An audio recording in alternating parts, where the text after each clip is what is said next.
your voice resonate more? Is it back in Europe? Is it here? And ultimately, where is it more important to resonate?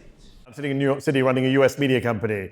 I don't know if I would be running this company in the UK. I don't know what my career path would have been had I stayed in London in 2015 and not moved to the US. I didn't plan this. I moved to the US to do a show for Al Jazeera English as a foreign journalist on a work visa. And yeah, I didn't see myself 10 years later having worked at The Intercept, then worked at MSNBC, and now running my own company that's split between DC and New York. I think you're right. The voices have to be here, right? This is where the decision-making's happening. We made this film here. We want people in the United States to watch this film. Another film that's come out recently that won the Oscar, No Other Land. That is a film that American policymakers and journalists need to watch because they need to see. Foster more talent than yourself. Say again? How do you foster more talent such as yourself?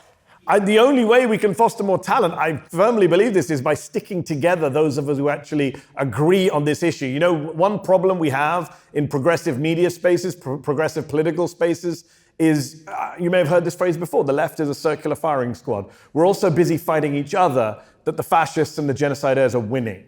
And I have a real problem with that. I set up Zeteo not to fight with other people on the left, for sure. I have my disagreements with other people on the left. I have my disagreements with people in various communities and activists. But if we're all walking towards the same goal, which is kind of truth and stopping a genocide and fighting fascism, I think that's more important. I look at the right and there's such message discipline, right? They move in so cohesively. No matter how much they hate each other personally, the talking points are there. They're in their WhatsApp groups getting their marching orders. And meanwhile, the left are like, well, you're a traitor. No, you're a traitor. No, you're a sellout. No, you're a sellout. So to answer your question, I actually am all about supporting other media. I love Democracy Now! I love my friends at Dropsite News. I love Sam Cedar. Like I'm all about supporting people who are trying to get towards the same goal. Even if we don't all agree 100%, I do think we have to support each other right now. Independent journalism is under assault. The media is under assault. And those of us who are in independent spaces, those of us who are taking stances